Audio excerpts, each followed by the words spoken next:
Olá, gente, como vocês estão? Estão todos bem? Em casa, né? Junto com a família, cuidando bem da saúde, que isso é o que mais importa, a gente sabe muito bem disso, né? Mas enquanto existir esse período de paralisação, nós vamos estar conversando aqui e estudando um pouco pelos vídeos, pela internet e tudo mais. Então hoje a gente vai fazer nossa aula de literatura, tá? Literatura para vocês, pessoal da segunda série do ensino médio. Nós vamos falar sobre literatura, esse momento de transição entre o romantismo brasileiro e português para o realismo, principalmente o realismo brasileiro. A gente já havia começado a estudar essas relações que existiam, esse conflito que existiu entre essas duas escolas, mas hoje a gente vai continuar nossos estudos um pouquinho mais aprofundando, principalmente na parte transitória entre esses dois períodos literários. Tudo bem? Acompanhe aí na apostila de vocês, acompanhe a aula, eu já vou passar para vocês a página que nós estamos vendo, quais são os tópicos que nós vamos estudar hoje. Tudo bem? Bom, gente, então nós vamos começar a ver a transição entre o romantismo e o realismo. Mas para isso a gente precisa retornar um pouquinho, retomar algumas coisas, principalmente sobre o romantismo. Acompanhe aqui então. Lembre-se que o romantismo, tanto em Portugal quanto no Brasil, teve três momentos, três relações diferentes dentro da mesma escola, três modos diferentes de ver o mundo.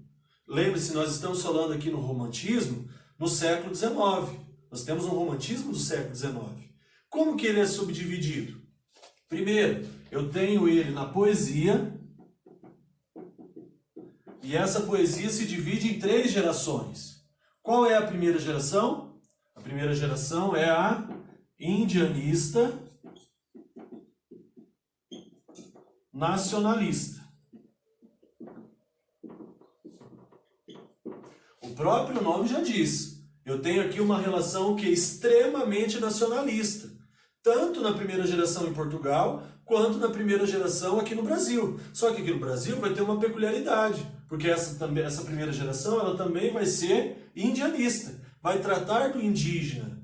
Agora o Brasil já não é mais colônia de Portugal, agora é um Brasil independente de Portugal. Quem vai ser o nosso grande herói? Qual é o herói brasileiro? A figura do índio. Como principal poeta nós temos Gonçalves Dias.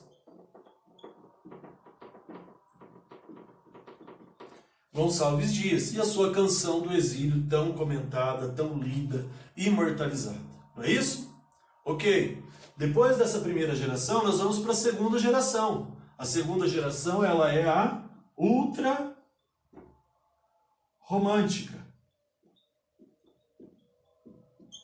Também pode ser conhecida como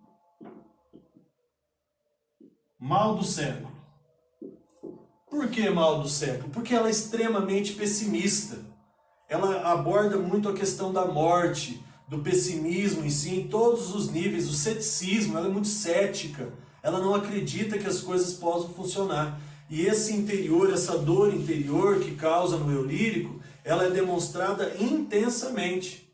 Então nós temos um mal do século aqui, um ultra-romantismo, que vai levar todo mundo a pensar na própria existência. Como que se dá essa existência? Para muitos poetas, viver é sofrer. E a morte vai trazer o descanso, a morte vai trazer o alívio para toda a dor que ele sente. Como principal nome aqui, quem que nós temos? Já falamos sobre isso. Álvares de Azevedo.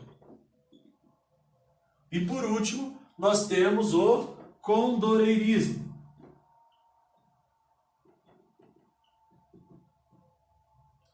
Agora eu não posso mais ficar atento às questões nacionalistas. Eu não posso mais só ficar falando sobre o índio como um grande herói, como se tudo estivesse indo bem. Agora eu também não posso ser egoísta ao ponto de pensar só nas questões intimistas, questões minhas, o meu sofrimento, a minha dor, o meu modo de ver as coisas. Não, agora eu tenho um condoreirismo. Lembra do condoreirismo? Vem da ave, do condor, que tem uma visão ampla da sociedade. Agora eu tenho que olhar para a sociedade. E qual era o grande dilema na segunda metade do século XIX, a escravidão, né? A escravidão, como a gente já viu bastante sobre isso, a escravidão era o centro das discussões naquela época. Então a escravidão ela tinha que ser abordada, uns defendiam que ela tinha que terminar, outros não queriam, obviamente por questões econômicas, não queriam que terminasse, e aí acontece esse dilema. Entre muitos entusiastas do fim da escravidão, existia um poeta, e esse poeta se chamava Castro Alves. Castro Alves, o poeta dos negros, o poeta dos escravos. Então essas questões da escravidão agora elas são muito mais abordadas aqui. Paralelamente a esses escritores, eu também tinha um prosador, a prosa. Falei da poesia, agora falo da prosa.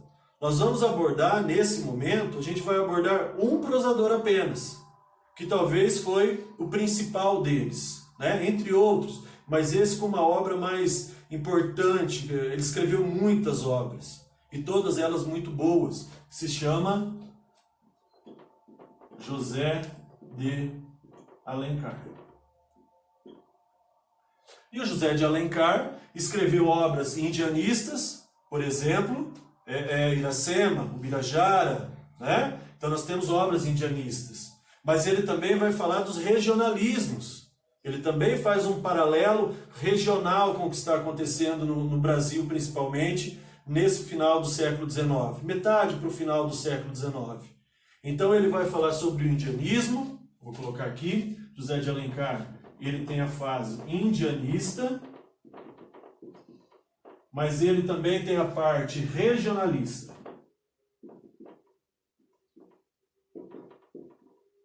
E principalmente a parte urbana. Essa parte urbana, esses romances urbanos, romances de costume, vão estar na última parte da obra do José de Alencar, e que por muitos é considerada a melhor produção desse escritor. Já estamos quase nos aproximando do realismo. Existem várias características de Alencar aqui na prosa urbana que já remetem a um certo realismo. Entre elas eu posso citar para vocês esse livro aqui, Senhora, que vai abordar o papel da mulher na sociedade, que vai empoderar a mulher agora na sociedade, essa sociedade tão patriarcal, tão machista. Agora o papel da mulher ela começa a ganhar destaque, inclusive nas obras, inclusive na obra de um escritor tão respeitado como era José de Alencar. Mas nós temos outros, por exemplo, Lucila, que também foi um romance muito importante, que entrou para a lista de vestibular agora esse ano, que a gente vai ter que comentar, mas aí bem mais detalhadamente, capítulo a capítulo. Mas vejam que essas duas obras, Lucila e Senhora, elas são obras muito importantes, que a gente já começa a vislumbrar o realismo que está por surgir. Quando esse realismo ele surge, ele vai surgir na pele de Machado de Assis, o nosso grande realista. E isso vai acontecer em 1881, quando Machado de Assis publica a sua grande obra Memórias Póstumas de Brás Cubas. Esse livro é revolucionário. Esse livro, para a época, ele foi encarado como a grande mudança do romantismo para o realismo, porque ele vai trazer um anti-herói para a literatura brasileira. Ele vai trazer um personagem, pelo título a gente já vê, Memórias Póstumas, alguém que já morreu, mas que vai contar as suas memórias. Então esse livro ele vai trazer uma nova perspectiva da sociedade. E essa perspectiva ela vai ser bem realista, nada de romantismo.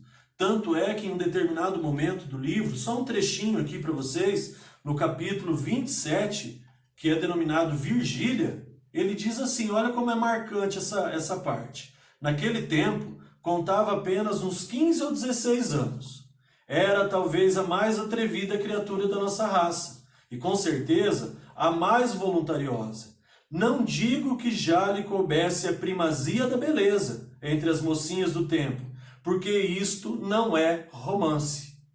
Veja como agora ele vai abordar a questão da estética, a questão da beleza, não com o romantismo, mas com o realismo, né? Nas palavras dele. Porque todo esse romantismo, toda essa idealização, toda essa paixão que existia aqui, agora ela não vai mais ser assim. Agora nós vamos mostrar como é a sociedade. A sociedade vai estar exposta, sem máscaras, através desse livro que ele escreve.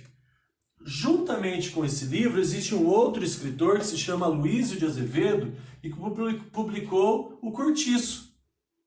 Uma obra voltada para o que hoje a gente conhece como favela, né? As favelas.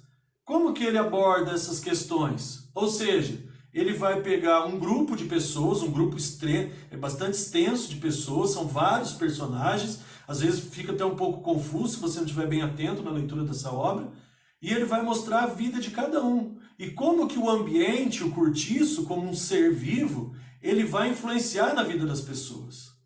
Então o cortiço, a obra, o cortiço e os personagens vão interagir, mas de uma maneira bem realista, mas de uma maneira realista, naturalista. A partir desses dois livros, a partir dessas duas obras, aí a literatura brasileira ela começa a se transformar. Vai existir romance? Vai existir romance. Vão ter relações amorosas? Sim, existirão, mas agora de uma outra maneira, de uma maneira mais real, muitas vezes com um final, não esse final idealizado do romantismo, ou dramatizado ao excesso do romantismo, mas de uma maneira que a gente percebe que nem tudo é felicidade.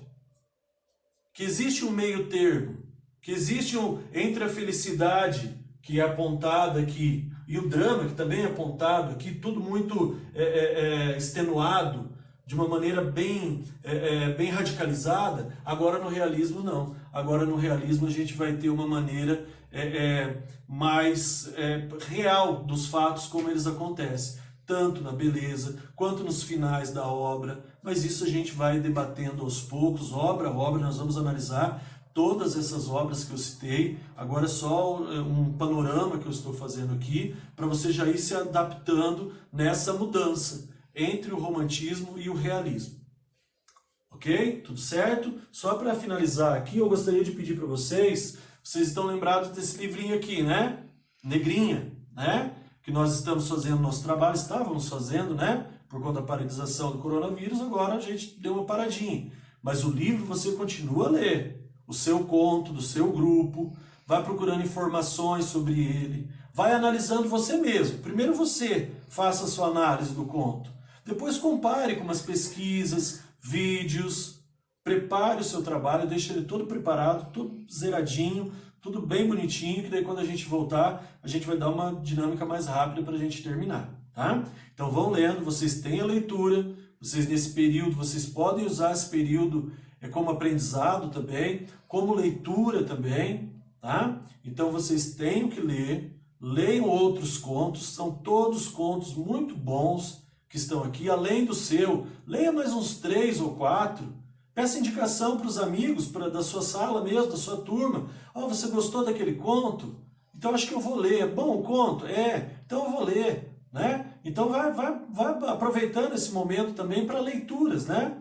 Para leituras. Em breve também eu vou estar disponibilizando alguns contos, crônicas, para você ter o que ler nesse período, e coisas realmente boas, coisas que vão fazer você pensar. A literatura ela é feita para a gente pensar, para a gente analisar o que está acontecendo.